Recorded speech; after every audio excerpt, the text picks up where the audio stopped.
PS4 and Xbox One, get an F2P shooter Warface with new Battle Royale updates. New Battle Royale updates. Monster Hunter World PC specs confirmed.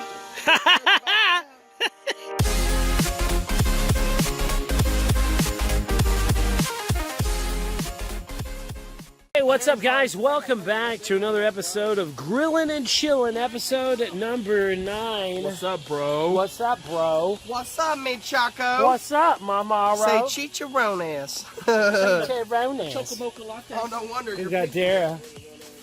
Hi. Oh, look over there. It's like, What's up? So, this is episode 9 of Grillin and Chillin. We're out here at TJ's house. We're doing some, some grilling. Doing some chilling. Your boy's looking extra heavy today. He trimmed his goatee up. It's all about the angles, Caleb. Look at it. We got some pork chops, baby. We got some pork chops. We got some good food. We're going to tell you how we seasoned it and why we love us some pork chops as well. Also, we're going to have a little discussion piece at the end with my boy Bolts and TJ. Talk about some video game news. Talk about some other stuff as well. Right here on episode 9 of Grillin' and Chillin'. Bitches.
Back to this again. I was going to say, Jesus Christ. I remember.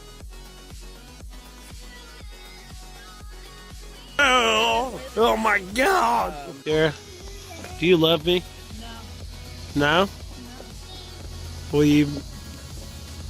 This song right here. I don't know. TJ?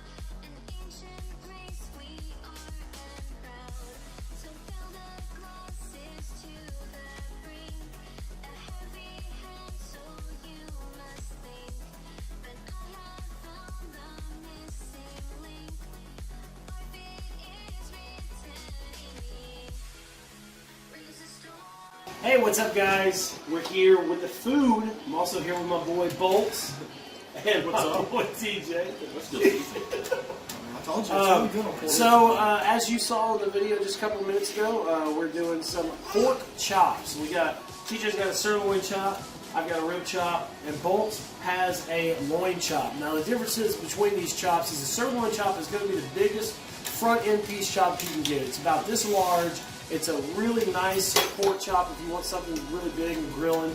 Now, whenever it cuts down to everything else, the loin chop and the rib chop, they're the center cut chops, so they're going to be a little bit more lean. If you want something that doesn't have too much meat and is a little lean, you want to lean more to a rib chop. But if you want something that's going to have a good tender piece on there and really good flavor, move to a loin chop. That's like the T-bone cut of a pork chop.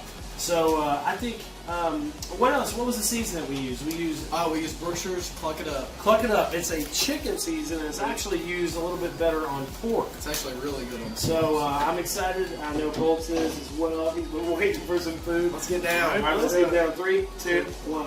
Oh, no. I'm going to cook this on charcoal. It's all quiet. Show your plate there. Show everybody what's good. I'm about to just dig in, y'all. God dang. Really good flavor. You can see right there too, I don't know if you can focus in on that piece that I have cut. But you can see it's got a white interior. Most of the times with pork chops, you want to have them at least at about 160 degrees. Well, chicken as well. Beef is something that you can do a little bit lower, but pork, you just want to do it for safety purposes. As TJ and me both know, if we undercook pork, You can get trichinosis. you can get trichinosis. So, That's what they said. Like, no. Otherwise TJ. known as worms. TJ, Get the Ebola. could you tell everybody a little bit more too about why pork is so flavorful on a general basis? A lot of people relate pork to bacon. So the fat throughout the entire pig tastes exactly like bacon. So when you have the fat on the chop, it has its own designated flavor that nothing else can compare to, just like beef does. So the fat is always where the flavor's at. Pork is a leaner meat on the insert. There's not really a lot of fat on the meat, but surrounding the meat, there's a lot more fat. Which with beef, you'd have a lot more fat in the meat instead of on the outside. And also, they do try to say that pork has a little bit more cholesterol in the meat compared to anything else. But pork loin in general is a lot leaner than other pieces of pork, like a pork butt or a pork shoulder. A pork shoulder or a pork butt that you usually use for tamales, roast, anything like that, it's going to have a heavy consistency of fat in general. But these chops are fantastic. You can find these at any local butcher shop. You can find them at a local Walmart. I will say right here and now, I would not buy my meat at Walmart. If I was you, I would go to your local butcher shop and get it fresh cut every day. Head out there, get a loin chop, do whatever you want to it. We've actually originally had plans of doing a big loin roast, but that usually takes about 8 hours to do. You can get it cut however thickness you want. You can get it boneless. Stationary cut for a pork chop. Stationary cut for a pork chop, well, it just depends on the aspect. With the bone in, you can get assorted chops, you can get center cut pork chops, you can get your loin chop, rib chop, breakfast chop, and then also on your boneless loins, you can do your regular boneless chops, thick cut chops. Thick cut chops are usually about in between 3/4 and an inch, and then regular boneless chops are about in between 1/2 inch and 3/4. Bone in would be 3/4. Bone in would be 3/4. But then you can also get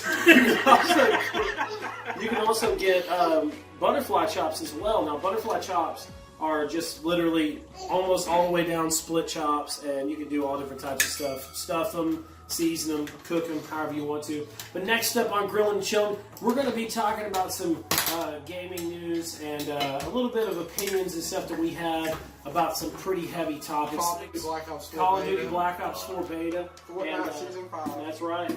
That's right. And why Bolts hates every Battle Royale game ever created. Right here on Grillin and Chillin. Hey, what's up, guys? I hope you enjoyed this episode of Grillin and Chillin. We're here to talk about some stuff. I'm joined by my partner in crime, T-Man, a.k.a. TJ, a.k.a. T-Spray. What's up, bro? What's up, bracha? How you doing? Let me whisper in your ear. Tell me what you really want to hear. Also joined by Bolts, the electrifying Bolts. What's up, man? What's up, dog? How you doing? Man, I am stuffed, bro. How'd you like that pork chop? It was good. I had 2. TJ gave me 2. I had to take all of it. It was good. What'd you think about those pork chops, bro? Dude, I'm telling you, sear both sides and let that smoke do the rest, man. Yeah, we smoked them on TJ's charcoal grill. We also had those sides. We had some salad, some beans, some garlic bread, and we're gonna enjoy some amazing Oreo pie after this. But right now, we're kind of here to talk about Forza. So over the last few weeks, or during a weekly basis, yeah, exactly. The Forza Horizon devs are going to be doing weekly live streams showing off different seasons in the game and more gameplay. Where does the graphics look better? Oh, what, Forza? They look way more polished. On Forza? Yes. Oh, bro, let me tell you something. Forza, I know Forza's a racing game, and you can polish a racing game to a point. But Playground, who makes Forza, even on it gets better every year. On the 360, it looked phenomenal. Yeah. It absolutely looked phenomenal. It's visually aspects. There's no game out there that can compete with it. Yeah.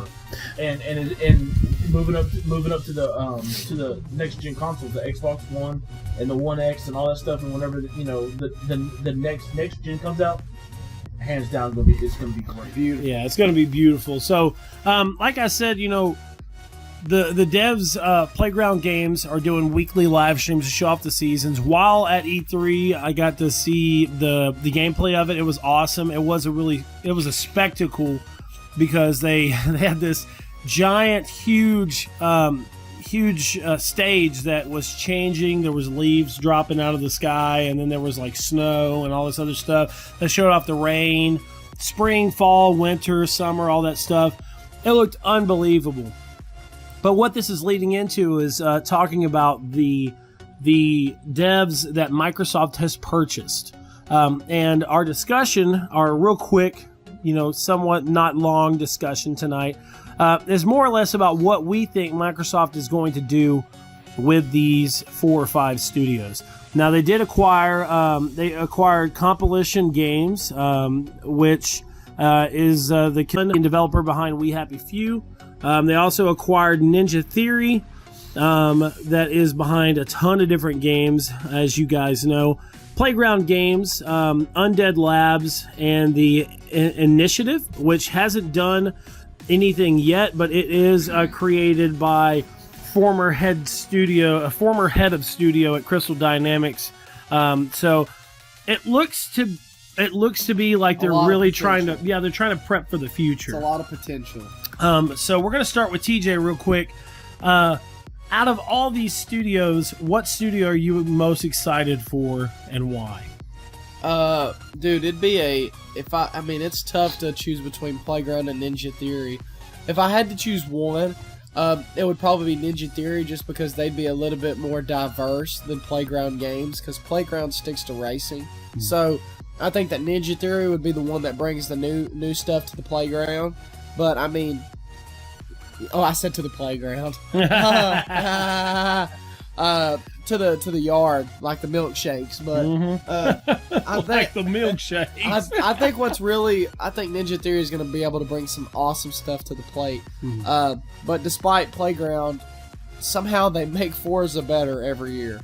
They've pretty much done what Madden can't. Mm-hmm. You know what I mean? Madden comes out the same. It's pretty much the players. Like it looks good graphically, but the game the graphics have not changed since like 2016. Yeah. They've been the same. Crazy. So, Bolts, what studio are you most excited for? That would be Playground. You're going to take the game developers of Forza, who has turned Forza into an open world racing game to its max and to its fullest. They're going to take Microsoft's going to take their brain power, their brain trust, and they're going to implement it into some, and they're going to try to communicate with some other games, or their company themselves, Microsoft, and make some kind of big open world game. I see it coming. For me personally, you take the developers and all the gaming people behind Forza, next couple of years, you're going to see Fable. You think so? Oh, you take the open world aspect of what Playground does to Forza, and you get what Microsoft. Yeah, that's true. Ninja Theory, I would probably say I think the two that I am really most excited for are Ninja Theory and Undead Labs. The reason why, I'm not a fan of State of Decay. Nobody is. But I think with Microsoft at the helms, they're going to change it a good chunk. Was that their first game? Yes, I'm pretty sure it was. Their first game. Mm-hmm. So to be a first game studio, not bad. It's not bad. That but bad. it could definitely be better. Days Gone coming in. But with Ninja Theory, it was a shock to me at E3 when that Ninja Theory logo popped up on that screen. I was at E3.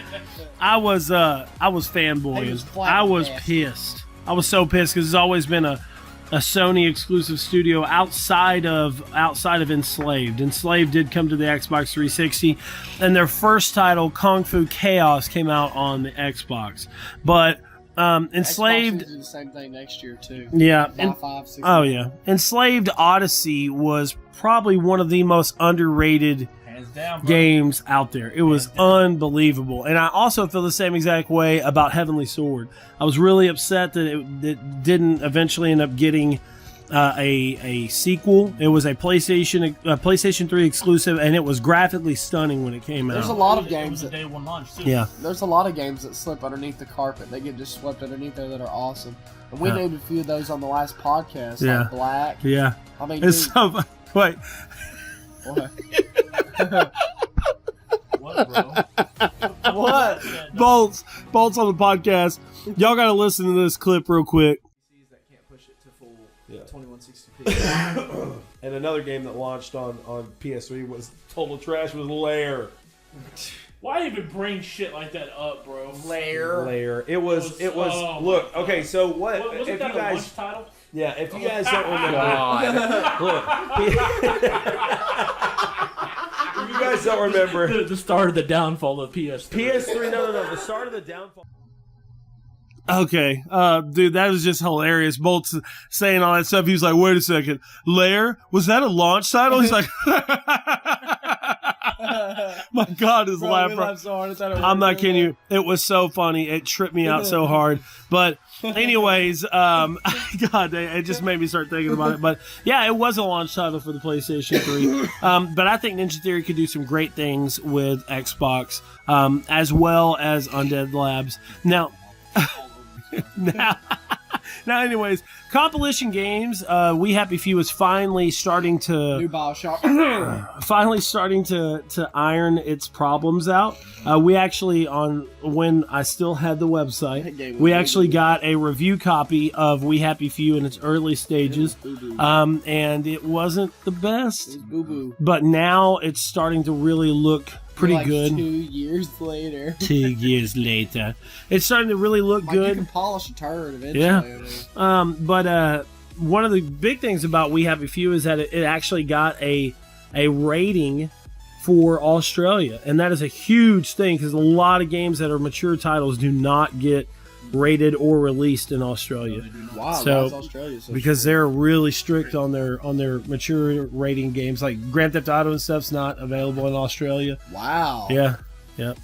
It's always been that way. But anyway, so I'm excited about that. But here's my other question as well. With these studios, could you guys see them eventually end up working on titles that could move to the Nintendo? With Microsoft and Nintendo having that new partnership, do you think that they could take advantage Nintendo of games that? go into the Xbox. I don't think that'll ever happen. I would be super surprised. I don't think that'll ever happen, but I they will come together and they will make games, especially for their systems that they can cross-platform. If somebody Yeah. would have told you 10 years ago that Nintendo and Xbox were going to cross-platform, what would you have said? I would have told them that they're a liar. They are, because you honestly would have figured it would have been Sony and Nintendo first, because hell, they're on the same side of the goddamn map.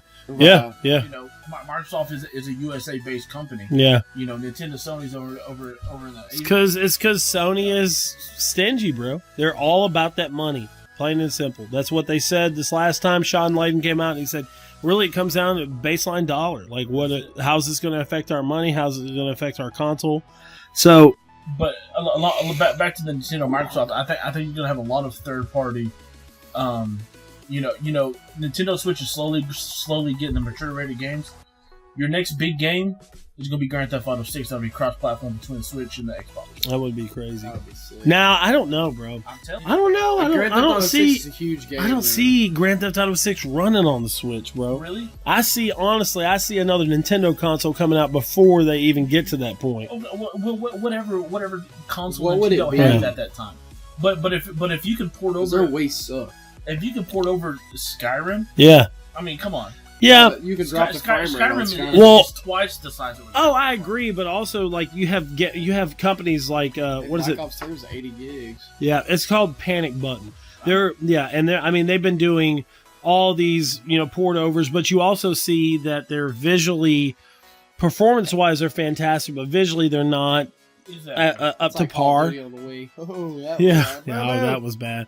But I could see some of these studios like Undead Labs, The Initiative, Playground Games, whatever else, working on a third party title to where it's like it's launching on the PC, the Xbox, and the Switch. What if they stop putting stuff towards PC? That's another thing. I was kind of reading through some stuff. I can't remember where I saw it, but Microsoft is slowly thinking about moving and porting PC only games slowly try to the next gen consoles. That would be awesome. Yeah. And if they can do that, you're branching into a whole nother world because the new consoles. You think about it, most of these consoles now you can hook up a keyboard and a mouse. Just think about playing RTS as cross-platform. Oh, that would be crazy. Come on, dog. Yeah. I mean, Microsoft is really, really trying to take a big step in the right direction, and they're succeeding so far. They're doing all the right things. That's right. They're doing all the right things. They're buying studios, cross-platforming. They're doing everything to get their name out there. How many people are talking about Sony right now? Not many. Not very many. So not many. Good advertisement. Well, we kind of just wanted to talk about Xbox. Xbox has been on my brain recently for some reason. EA and their crazy ass. They're fixing themselves slowly. I hope they are. I hope so. But anyways, guys, we hope you enjoyed this episode of Grillin and Chillin, episode number 9. Make sure to check us out, Cineleaks.com, for some of the latest and greatest geek news, movie news, gaming news as well. Also, make sure to check out Sunday. We're going to have the newest episode of the Second Opinion Podcast. I'm very excited. It's going to be awesome, and I love you guys. Thanks for all the love and support. Make sure to like, comment, subscribe, and like any YouTuber says, turn on that notification button so you can get notifications anytime we upload. All right, guys. Peace out.